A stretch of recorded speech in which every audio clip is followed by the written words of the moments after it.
Hi, are you ready to boost your brain power? Today's the day. You can do it. This is something I truly believe, and I believed it for years.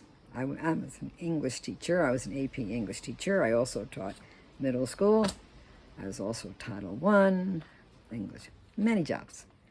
But I've always understood the power of literature and the power of words. Now, a lot of people argue with that, and they say, oh, no, we don't need literature today. It's old hat. Today, we just need facts. This is a fact-driven world. Science, AI, blah, blah, blah. No, it's not true. This is the amazing thing. The new findings have come out, and this is backed up by a organization that you've heard of, very important one, the Smithsonian.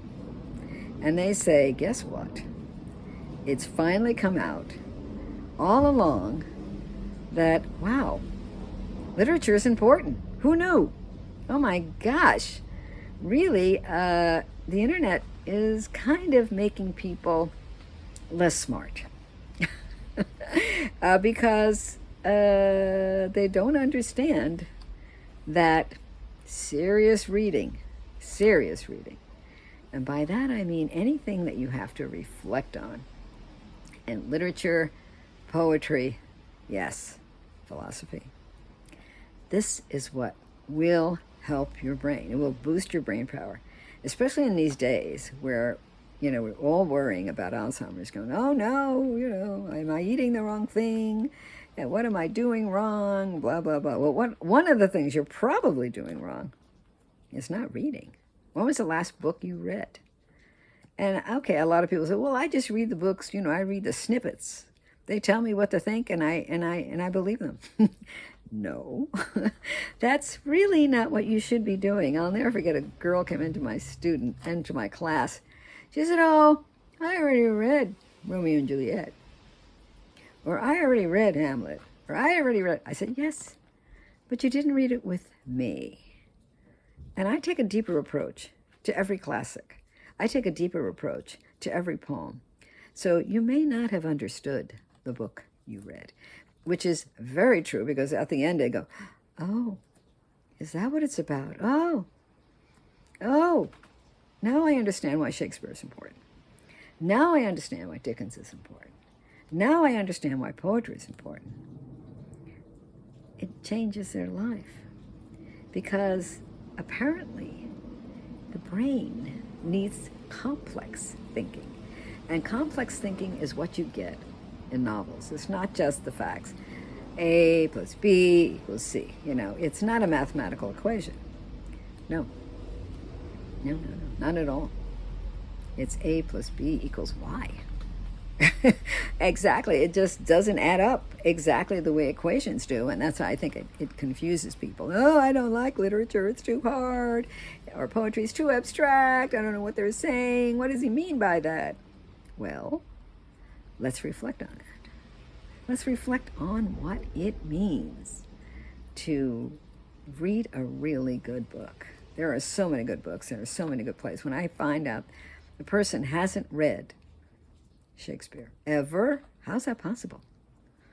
How's that possible? I don't understand how that's possible. I can understand they didn't understand Shakespeare, but they didn't have any in high school? What was missing? What's happening?